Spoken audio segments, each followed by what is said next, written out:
As partículas em movimento. Quando o seu fogão está quente, significa que todas as partículas do seu fogão estão se movendo bem rápido. E ao fazê-las se moverem mais rápido, fica mais quente. É claro que a temperatura está relacionada à energia. Quando o universo estava muito quente, bom, todas as partículas em todo o universo se moviam muito rápido e colidindo umas contra as outras. Quando você atinge alguma coisa com o martelo, parte da energia cinética do martelo vai para aquecer essa coisa. A alta temperatura, você tem super partículas primordiais. É elas que continuamente colidem. Quando você colide partículas, está criando altas temperaturas. Milhares, se não milhões de vezes a temperatura do núcleo do Sol. Portanto, ao colidir partículas em grandes quantidades e à velocidade da luz, nós chegamos a energias próximas ao Big Bang. Aquela energia enorme lá é equivalente à temperatura altíssima que havia no início dos tempos do universo. Mas antes que as partículas possam colidir no LHC, elas precisam passar por uma série de aceleradores menores. Então o que você faz antes? Pega os prótons e dá um chute neles. Os pacotes de prótons são enviados através de 4 máquinas separadas, usando ímãs cada vez mais potentes para aumentar sua velocidade. Depois, você injeta isso no LHC, na grande máquina, e então acelera ao máximo de sua energia. Acelerando não apenas mas trilhões de prótons à velocidade da luz. Para ser precisa, eles viajam à velocidade da luz, ou 300 mil quilômetros por segundo. Muito rápido. Você levaria mais ou menos 15 minutos para percorrer o anel de carro, enquanto um próton no LHC faz essa viagem 11 mil vezes em 1 segundo. Os prótons são mantidos na trajetória por mais de 9 mil ímãs supercondutores. 1.232 deles são esses enormes ímãs dipolares, é como se chamam, e são eles que fazem o feixe andar em círculo. E temos 400 ímãs quadripolares que funcionam como lentes e concentram o feixe, e também temos todo tipo de ímãs menores que fazem pequenas correções às órbitas do feixe.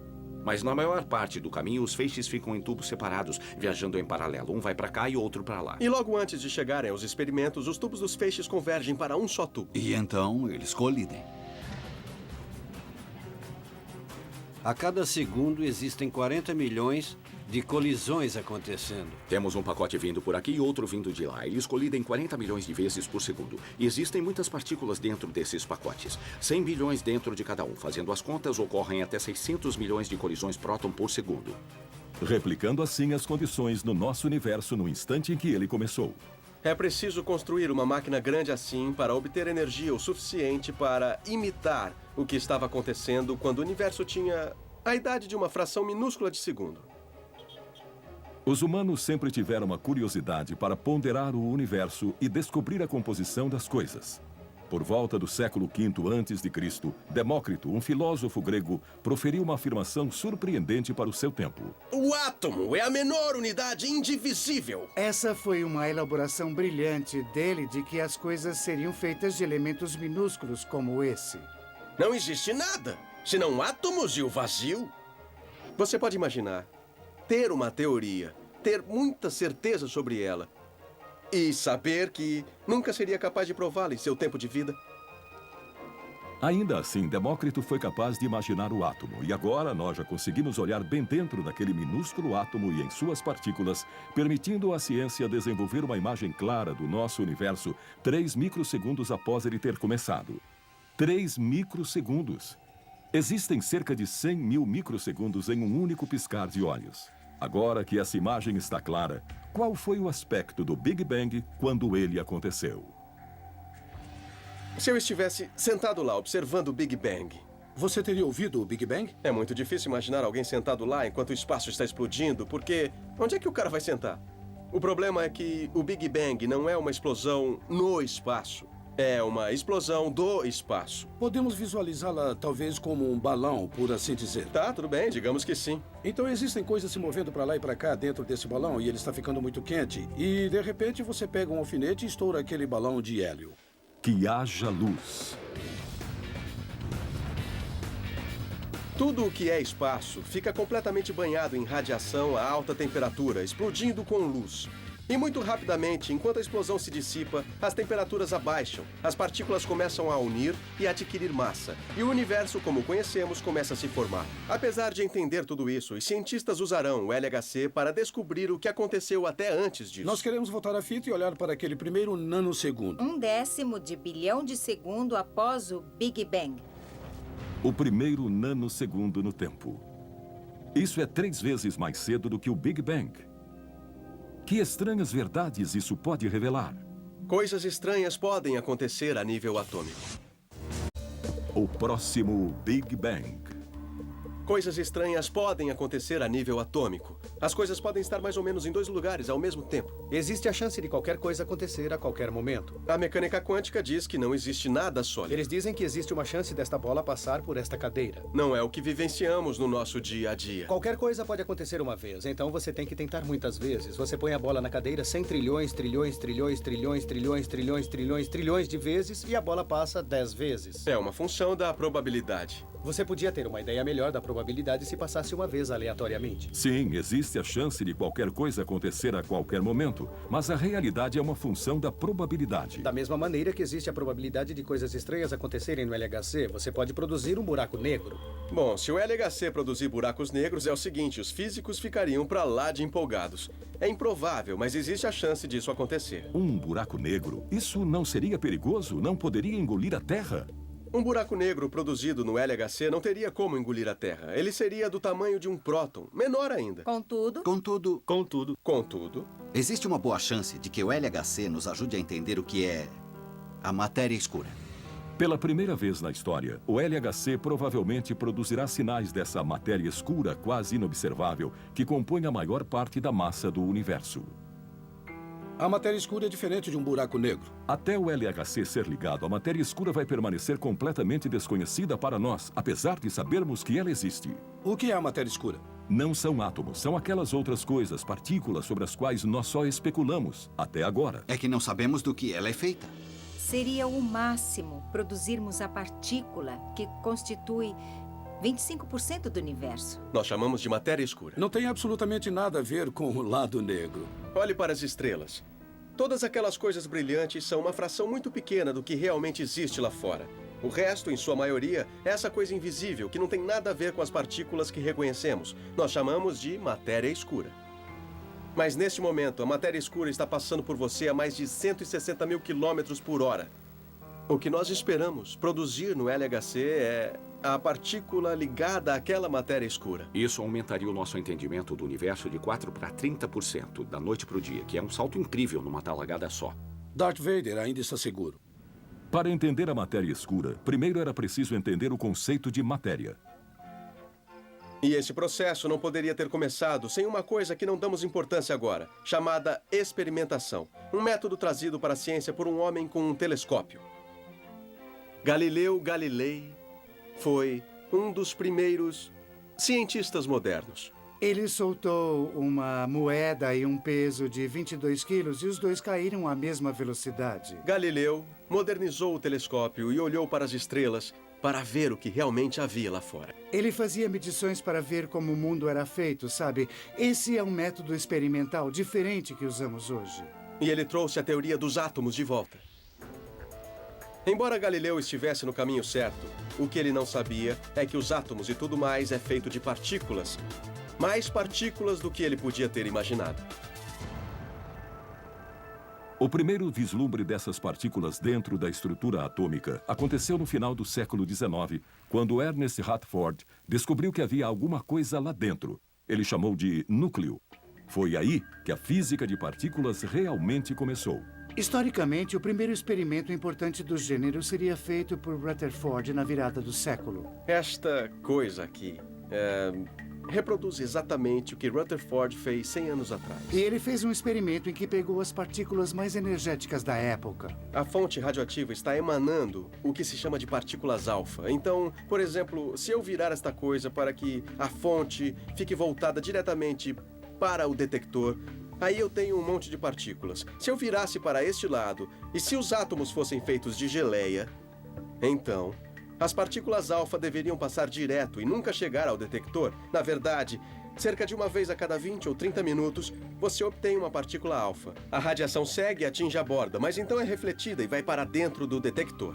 Sugerindo que havia núcleos duros e que, portanto, os átomos eram realmente o sistema solar ou alguma coisa dura girando em volta dele em vez de se espalhar como geleia. Uma vez terminado o experimento, e depois que Rutherford o interpretou, Nós sabíamos o que o átomo era. Foi a primeira vez que soubemos o que era o átomo. Apesar de sua descoberta ter sido gigantesca, Rutherford usou uma máquina relativamente simples para olhar a estrutura do átomo.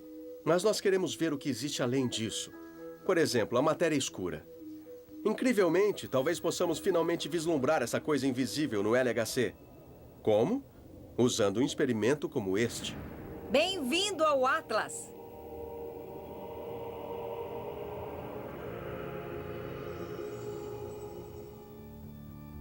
Se o LHC é o maior microscópio do mundo, o Atlas é a lente mais enorme do mundo, criada para observar as menores partículas do universo. Seus enormes detectores são projetados para examinar praticamente todo tipo de partícula subatômica conhecida pela ciência, e algumas delas ainda não são conhecidas.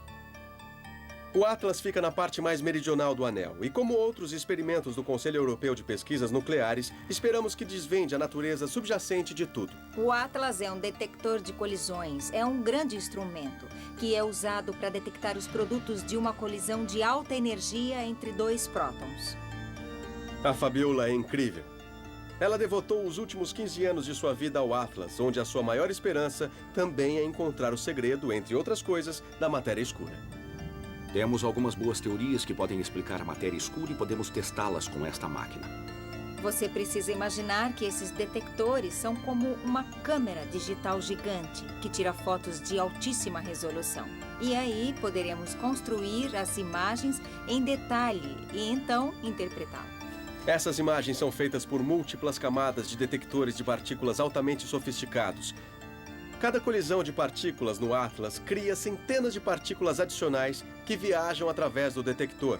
A análise da trajetória e do tempo de vida de cada partícula nos conta muito sobre o aspecto daquele primeiro nanosegundo. E Fabiola tem um interesse especial por uma dessas partículas. Existe uma chamada neutralino, que tem todas as características certas para combinar com o nosso entendimento atual da matéria escura. A teoria por trás disso é que o universo contém muitas dessas partículas que podem explicar a matéria escura. Mas é preciso uma quantidade incrível de tecnologia para vê-las. Os componentes dos detectores são feitos de diferentes materiais que vão desde um pixel de silício, que mede apenas 40 microns, e 1 micron é 1/1000 de metro, a serpentinas enormes, que têm 25 metros de comprimento e pesam 100 toneladas.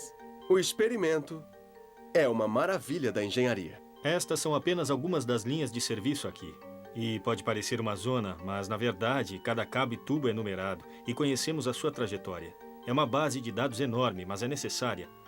Porque se você quiser encontrar um cabo defeituoso ou coisa assim, você precisa saber onde está. E, obviamente, quando você chega a outra ponta, que pode estar a 100 metros de distância, quer saber onde ele precisa ir. Os detectores Atlas são capazes de registrar todos os 600 milhões de eventos de colisão por segundo. Mas se todos esses dados fossem salvos, eles encheriam todos os hard drivers do planeta em um só dia. Então, um sofisticado sistema de disparadores foi criado para analisar e salvar em tempo real 100 dos eventos de colisão de maior qualidade dentre os milhões que acontecem a cada segundo, de cada minuto, de cada hora, de cada dia. Isso significa que todo e cada mês o LHC irá produzir e analisar cerca de 1,5 milhões de bilhões de colisões. Esse é um número que chamamos de muito grande. É um daqueles números surpreendentes da física, semelhantes ao tamanho relativo de um grão de areia. Pegue um grão de areia, um único grão de areia. Esse único grão de areia tem 20 bilhões de moléculas nele. Cada molécula tem 90 partículas dentro dela. Elétrons, nêutrons e prótons. Se você contar todas as partículas em um único grão de areia, é o mesmo número, mais ou menos, que toda a areia no deserto do Saara em 3 metros de profundidade. Isso é um monte de partículas. Então, comparado a um próton, um grão de areia é muito grande. Colidir 2 partículas tão pequenas quanto prótons é mais difícil do que colidir 2 balas disparadas da Terra e da Lua. Então, para poder criar todas aquelas colisões no LHC, eles têm de usar, bom, um monte de prótons. Um feixe é composto de 2.808 pacotes e cada um deles contém 100 bilhões de partículas. Esses pacotes são alinhados a cada 25 bilionésimos de segundo. Isso quer dizer que 280 trilhões de partículas viajam em torno do LHC por vez. É um número enorme. Os números assombrosos no LHC são possíveis em grande parte graças à invenção de um colisor de partículas muito mais humilde, o ADA. Este é o ADA, que significa Anello di Accumulazione. O anel de acumulação. Essa realmente é a primeira máquina desse tipo. O ADA é mais de 4.000 vezes menor que o LHC.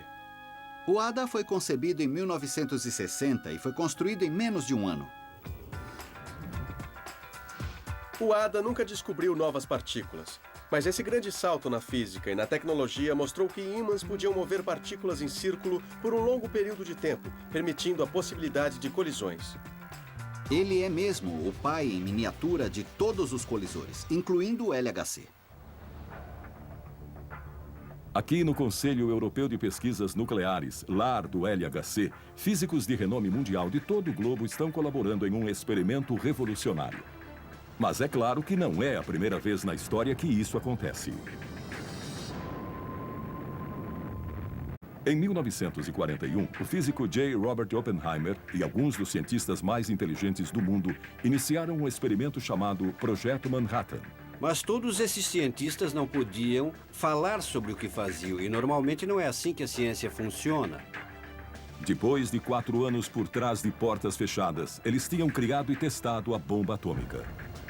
Pouco depois, o CERN, ou Conselho Europeu de Pesquisas Nucleares, foi criado, redimindo o nome da ciência. 12 países criaram aqui em Genebra o laboratório CERN. O CERN não é o Projeto Manhattan. Muita gente entra e diz, suponho que não podemos tirar fotos, mas a resposta é sim, tirem quantas quiserem, não tem nada secreto aqui. E o LHC não é uma bomba. Ele não vai explodir as pessoas. O CERN é um laboratório que existe para fazer pesquisas fundamentais. Somos expressamente proibidos de fazer qualquer outra coisa. Após 30 anos de ciência a portas abertas, o CERN deu um grande passo. Em 1983, eles começaram a escavar o túnel para um acelerador de partículas gigante. Aquele mesmo túnel se tornaria o lar para o que agora é o LHC, o colisor que eles só podiam imaginar 25 anos antes. E agora, o LHC começará a colidir partículas a energias nunca antes alcançadas, por uma máquina, é claro. Ao replicar o instante após o Big Bang, há muitos que acreditam que nós, de alguma maneira, veremos provas de outra possibilidade surpreendente. Dimensões extras do universo, além das 3 que conseguimos ver. Dimensões extras físicas reais no espaço. Explique essa, David. O que são dimensões extras? Ah, meu Deus. Existe isso e existe isso. O 3D, as coisas estão em 3D. Pensamos em X, Y e Z, então 3 dimensões de espaço e tempo. Uma dimensão extra seria outra dimensão. Sabe, em um ângulo reto em relação àqueles outros 3, mas não dá para imaginar isso. Embora seja quase impossível visualizar as dimensões extras, lembre-se que um micróbio em uma folha de papel nunca seria capaz de visualizar um universo além daquela folha de papel bidimensional. Por definição, teria de ser muito pequena, porque nós não a observamos no dia a dia. Ou seja, não vivemos naquela 5ª, 6ª ou 7ª dimensão. E como se observa uma coisa pequena? Como se consegue ver uma coisa pequena? Às vezes você precisa olhar grande para ver uma coisa muito pequena. Então empilhe alguns universos, ou melhor, sobreponha-os. E o que você tem são dimensões extras. A questão maior é como e onde encontraríamos sinais de dimensões extras. Quando 2 prótons colidem, passam a ter muito mais energia comparado a colisões que temos estudado antes. Então eles passam do limite, eles entram no regime onde essas dimensões extras podem ser visualizadas. Albert trabalha diretamente do outro lado do Atlas. Seu experimento de detecção se chama CMS. Seu nome significa solenoide compacto de muons, mas não deixe que o nome o engane, ele não é nada compacto. É um experimento de 50 metros de altura e tem uns 24 metros de comprimento. Então, não é pequeno. Bem-vindos ao CMS. O coração do CMS é o maior e mais potente ímã supercondutor já construído. Se toda a energia fosse liberada do ímã de uma vez, seria suficiente para derreter 20 toneladas de ouro instantaneamente. Este experimento que você vê aqui, na verdade, é um experimento modular. Ele vem em 15 módulos diferentes. E eles foram construídos na superfície antes de terem sido baixados aqui no buraco. O maior desses módulos pesa bem mais de 2.000 toneladas e tem mais ferro do que a Torre Eiffel. Como Fabiola e o Atlas, Albert e o CMS vão procurar com afinco nos detectores qualquer sinal de matéria escura e outras descobertas, incluindo dimensões extras. E nós temos uma série de assinaturas especiais de que temos conhecimento, eventos especiais que vamos olhar ou que vamos procurar. Por exemplo, se dois quarks colidirem e produzirem um gluon e um graviton, uma partícula que escapa do detector, nós podemos ter acertado na loteria. E o que nós veremos então é um enorme jato indo em uma direção, e como não existe nada para compensar esse jato, aí então haverá uma grande parte faltante naquele evento. Então, algo que poderia parecer esse típico exemplo de uma colisão de partícula no CERN estaria faltando um esperado spray de partículas ou jatos, significando que as partículas podem ter literalmente escapado para dimensões extras. As dimensões extras são muito legais. Eu não imaginaria que um tipo diferente de forma de vida moraria lá dentro, porque eu acho que estamos falando de uma coisa muito pequena, de 1 a menos 15, 10 a menos 20 metros, pequeno assim. Não é uma coisa onde daria para jogar bola ou coisa do gênero. Mas o que tudo isso significaria para mim? O que significaria para você se encontrássemos dimensões extras? Mas como é que eu vou saber? Eu não faço ideia. Eu nem sei o que significaria para mim. É muito mais do que apenas uma teoria intelectual, porque se nós a encontrarmos, ela realmente existe. E o fato de que isso não é ficção científica, que isso é parte do mundo físico, é incrível. Todos os experimentos no LHC, o CMS, o Atlas, o ALICE e o LHCb vão procurar uma miríade de teorias, como dimensões extras, utilizando tecnologias completamente diferentes. Isso dá confiança no seu resultado. Uma coisa que eles têm em comum é a enorme quantidade de dados que eles têm de processar. Teremos cerca de 10.000 CPUs para analisar os dados aqui no CERN. Haverá uma série de grandes centros de computação no mundo todo. E todos estarão conectados ao que se chama de grade de computação. E com essa grade de computação, será como ter um único computador com mais de 100 mil processadores. Isso me deixa pasmo. Então, o que o resto do mundo ganha com tudo isso? Fora a miríade de descobertas científicas que ocorreram no CERN no decorrer dos anos, uma série de benefícios inesperados nasceram lá também. A World Wide Web foi inventada na CERN, como você sabe. Nos primeiros estágios da criação dessa grade de computação, o Departamento de Tecnologia da Informação do CERN desenvolveu um método para usar a estrutura existente de internet para postar informações para físicos espalhados pelo mundo. O CERN tinha o que precisava. Então, deu essa infraestrutura ao mundo e a chamou de World Wide Web. A web veio do LHC. E você a usa todo santo dia, assim como outros brinquedos criados pela física. E a mecânica quântica, é claro, é o motivo de termos os celulares, o rádio e todos esses confortos sem os quais não conseguiríamos mais viver. Preciso atender, com licença. É a ciência que desenvolve as ideias e, às vezes, nós até conseguimos torná-las úteis para os outros. O fato de que a World Wide Web foi um subproduto do que realmente estamos tentando fazer dá a você uma ideia da intensidade com que as pessoas têm tentado responder a essas perguntas. E essa intensidade pode ter nos trazido à beira de encontrar a partícula de Deus. Então, por que continuamos tentando colidir partículas? Um dos motivos é este. Sabemos que está faltando alguma coisa que deveríamos ter sido capazes de ver há muito tempo, então nós insistimos. Quando duas partículas colidem, como se cria novas partículas? Deve existir uma partícula que explica por que as coisas têm massa, por que nós existimos. Alguns chamam de partícula de Deus.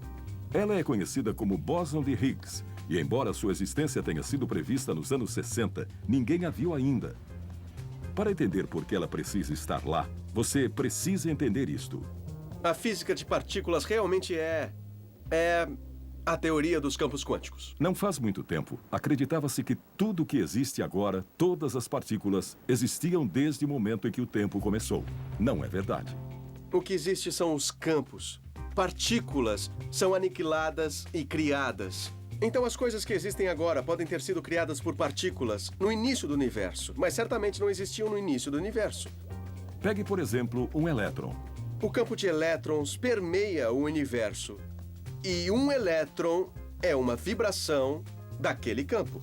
Você precisa imaginá-lo como a superfície de um lago. E você joga uma pedra dentro e consegue algumas ondas. Agora imagine que as ondas fiquem mais ou menos onde elas estão, elas não se espalham. E esse efeito de produção de ondas é um elétron. Toda vez que joga uma pedra dentro, obtém outro elétron. existe um lago para cada tipo de partícula. A constante é a energia. E igual a mc ao quadrado diz que a energia, então, é igual à energia agora, e pode ser na forma de massa, ou pode ser na forma de coisa se movendo por aí. E é isso a teoria dos campos quânticos. Os campos preenchem os espaços, e os campos são a existência de partículas. Os físicos sabem que existe um campo responsável pela massa. Portanto, Hoje nós achamos que as massas são geradas porque existe uma partícula de Higgs. Enquanto o universo esfriava, o campo de Higgs se condensou, dificultando a movimentação pelo espaço devido ao que interpretamos como massa. E a partícula de Deus é a busca por essa partícula de Higgs, uma maneira pela qual podemos dar massas às partículas. Enquanto as partículas se movem pelo espaço, sua interação com o campo de Higgs é proporcional à massa delas. E uma das metas reais do LHC é finalmente encontrar essas coisas. Encontrar essa partícula responderia a um montão de perguntas, mas não encontrar teria um impacto ainda maior. A maioria dos físicos está um pouco constrangida pelo fato de ainda não termos visto nenhuma agora. Se não existe essa partícula, o que está gerando a massa? Isso permanecerá um grande mistério. por quê? Porque é a melhor resposta possível para explicar por que existimos do jeito que existimos. Então, como eles encontrarão esse bóson? Com assinaturas de partículas. Assinaturas da nova física.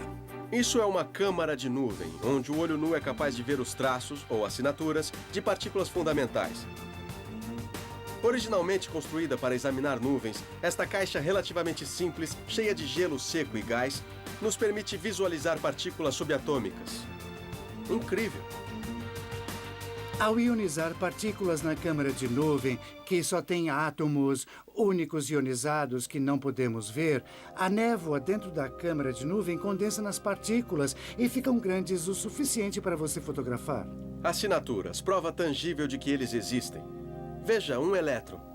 Olha, aquilo é um fóton. Como na câmara de nuvem, para localizar a partícula de Higgs, será preciso buscar as assinaturas deixadas para trás por outras partículas no LHC, ou talvez até em outro lugar. Este é o Tevatron. Ele também fica perto de Genebra. Genebra é uma cidade em Illinois. Com um quarto do tamanho do LHC, é o maior e mais potente colisor em operação na atualidade. Esse é o túnel do Tevatron, um anel de 6,5 km de comprimento, o último estágio do acelerador na Fermilab.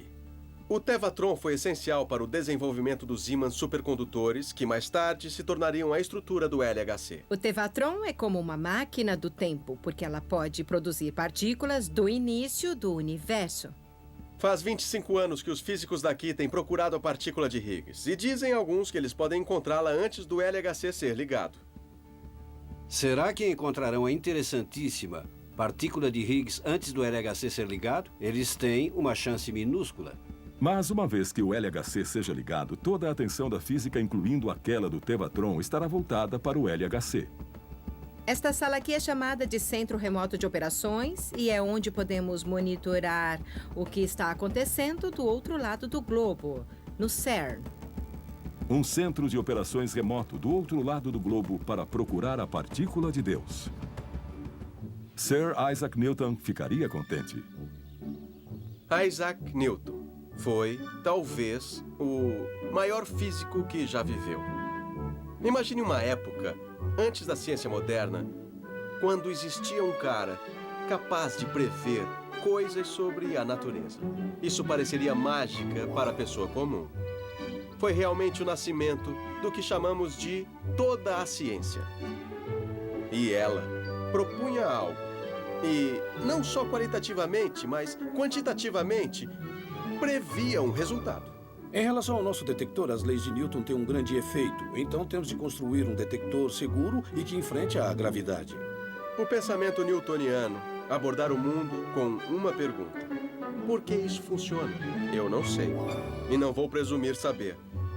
Vou tentar responder a pergunta e testar para ver se a minha resposta está correta. Essa maneira de descobrir o mundo é como nós vivemos hoje. É um mundo newtoniano e o mundo da mecânica quântica. É mesmo, de fato, um mundo de mecânica quântica. E tem sido desde aquele primeiro nanosegundo na história. A mecânica quântica descreve as leis que governam a física de partículas subatômicas, como elas se comportam. A nível quântico, as leis de Newton desmoronam. Em nossa experiência, os objetos obedecem a leis físicas muito rígidas de movimento e velocidade. Mas no mundo quântico, não se pode dizer que uma partícula está em nenhum lugar em particular até que ela seja realmente observada. O melhor que podemos fazer é designar a ela uma probabilidade de estar em qualquer dado ponto a qualquer dado momento. Portanto, toda partícula tem uma chance de estar em qualquer lugar, a qualquer tempo, ou em todo lugar ao mesmo tempo. É bem complicado, até mesmo para algumas das pessoas mais inteligentes do planeta. Um cientista abandonou completamente a mecânica quântica depois de ter contribuído para seu encetamento. Talvez você já tenha ouvido falar nele. Você quer que eu diga alguma coisa sobre minhas teorias?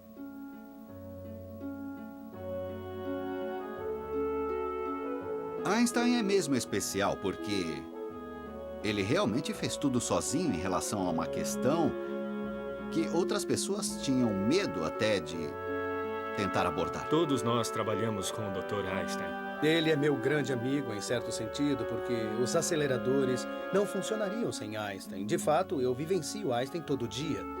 Isso se tornou tão natural e eu realmente nem fico mais chocado por esses conceitos. No final do século XIX, a comunidade da física achou que tinha desvendado praticamente tudo. Nós entendíamos a gravidade, entendíamos a luz, o eletromagnetismo. Estava quase tudo explicado, restavam apenas alguns cálculos a fazer. E aí Einstein detonou com tudo. Nos deu a relatividade. Disse que as coisas se movem pelo tempo de um jeito diferente se estão movendo relativas umas às outras. E é claro, ele nos deu talvez a equação mais famosa que já foi escrita, que basicamente afirma a incrível verdade de que energia e massa são formas diferentes da mesma coisa. Existem vários jeitos de se usar a equação de Einstein, E igual a mc ao quadrado, e uma delas é a construção de uma central elétrica. Pega um pouco de M massa, tira a energia dela e ilumina uma cidade. O que estamos fazendo é fazer esse processo ao contrário. Ele foi o pai de alguns dos mais dramáticos avanços na teoria física em 300 anos. Ele fomentou o nascimento da mecânica quântica e, além disso, ele fazia as adolescentes desmaiarem. Eu não sei explicar isso, mas fazia mais sucesso que o Elvis. E ele era um homem muito bonitão também. Algumas pessoas têm medo de que o LHC possa produzir alguma coisa perigosa. Criaremos buracos negros que destruirão o universo. Talvez o LHC possa ser usado como uma arma? Não estamos construindo uma bomba. Nenhum tipo de arma está sendo construída. É preciso 27 quilômetros de terreno para poder produzir um feixe dessa potência. Não é muito prático. Contudo, ele é prático para produzir ciência de vanguarda. E a esperança com o LHC é podermos ver coisas que nunca vimos antes e compreender coisas que não compreendemos até agora. Então, por que o grande LHC está escondido em um túnel 100 metros abaixo da Europa? Bom, você tem que colocá-lo em um túnel. E o primeiro motivo para colocá-lo em um túnel é porque existem raios cósmicos vindos de fora da Terra, bombardeando o nosso experimento. E você o coloca dentro de um túnel para que os raios cósmicos não interrompam o seu feixe. Então, a profundidade impede que os raios cósmicos afetem os resultados. Mas o mais importante é que, quando o feixe é ligado, enquanto está ligado, ele emite essa radiação. E a radiação está saindo, e você precisa de alguma coisa para evitar que a radiação saia do túnel. Radiação. É por isso que você não pode estar no túnel quando tudo está ligado. Se estivesse no corredor onde as colisões ocorrem e abraçasse a tubulação do feixe enquanto o colisor está ligado, você morreria quase que instantaneamente por causa da radiação. Então, a grande pergunta é esta. O que acontece com toda a radiação? Quando não resta nenhuma partícula, não resta basicamente nenhuma radiação. Quando você o desliga, é claro, acabou a radiação. Ainda assim, o LHC apresenta alguns perigos, e é por isso que eles se dedicam muito à segurança das pessoas e da máquina. Com centenas de trilhões de prótons viajando tão vigorosamente, uma situação é particularmente preocupante para os cientistas no CERN. Um desastre chamado interrupção. Quando você agita esses prótons que estão viajando muito em volta do círculo, faz isso usando campos magnéticos muito intensos. E nós geramos esses campos magnéticos através de uma corrente elétrica que passa dentro de um fio. 12.000 amperes de corrente elétrica. E considerando que a sua casa inteira usa apenas cerca de 100 amperes, os incríveis 12.000 amperes do LHC precisam percorrer um cabo supercondutor. E fazer um cabo supercondutor dá o maior trabalho. O fenômeno ocorre a baixíssimas temperaturas. O cabo tem que ser mantido extremamente frio, quase tão frio quanto o lado escuro de Plutão. E para obter esse tipo de temperatura tão baixa, de cerca de 162 graus abaixo de zero, nós usamos hélio líquido. Que por si só já é muito perigoso. Não se pode tocar nessa coisa. Como é muito frio, você seria completamente congelado. Se a temperatura do hélio líquido subir mesmo que apenas alguns graus, os resultados podem ser desastrosos. Pode acontecer alguma coisa que faça o cabo supercondutor se aquecer demais. Há uma temperatura acima da supercondução e, de repente, esses 12.000 amperes encontram uma resistência elétrica. Isso é uma interrupção.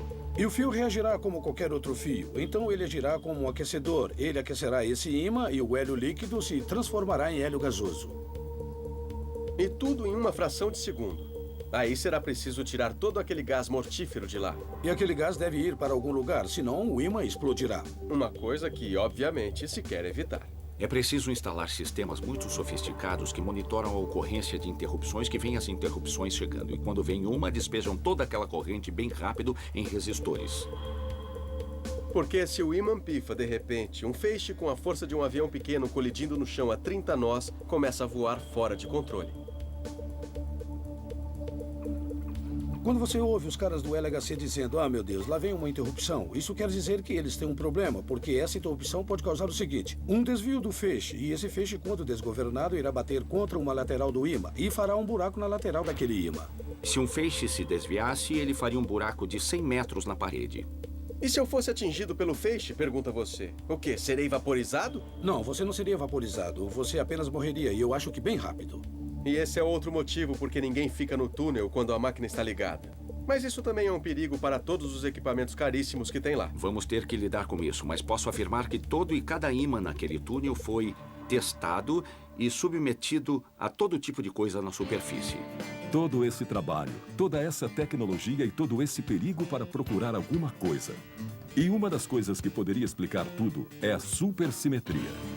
O fundamento da supersimetria diz que deve existir uma simetria entre partículas e forças. Afinal, o que é a supersimetria? Supersimetria? Essa é difícil. A supersimetria é uma teoria que afirma que cada partícula tem a sua própria superpartícula. Para cada partícula conhecida como o elétron, existe uma outra partícula que é a parceira dessa partícula. A superpartícula. Só que é mais pesada. Tem mais massa. Se procurarmos, encontraremos uma duplicata, uma cópia deste mundo onde existe uma partícula carregadora de força para cada partícula de matéria e uma partícula de matéria para cada partícula de força. É uma simetria entre matéria e força. Os físicos falam da supersimetria como se fosse um espelho. Você tem um espelho e de um lado desse espelho existe o universo real e do outro lado do espelho existem as suas partículas supersimétricas. Todos que acreditam na supersimetria acreditam que quando alcançarmos energias altas o suficiente, o espelho se partirá e que realmente veremos as partículas e as superpartículas delas ao mesmo tempo. Talvez o LHC possa mesmo encontrar a supersimetria e dentro dessas possibilidades, dimensões extras, matéria escura ou a partícula de Deus. Todas essas teorias existem para tentar explicar o que acontece nessa temperatura fundamental, nessa energia fundamental, que parece ser uma parte subjacente à física de partículas. Mas também podem encontrar outra coisa. O LHC pode encontrar algo que nem imaginamos. Que poderia ser a maior descoberta de todas. E isso nos leva à questão final. Nós sabemos o que estamos procurando, onde está e o que está envolvido. Mas nós ainda não entendemos o porquê. Por quê? Por quê? Pourquoi? Por quê? Por quê? Por que se dar a todo esse trabalho só para testemunhar a produção momentânea dessas partículas históricas? Porque eu preciso. A natureza tem uma infinidade de fenômenos que ela nos dá e nós só estamos aqui para descobri-la.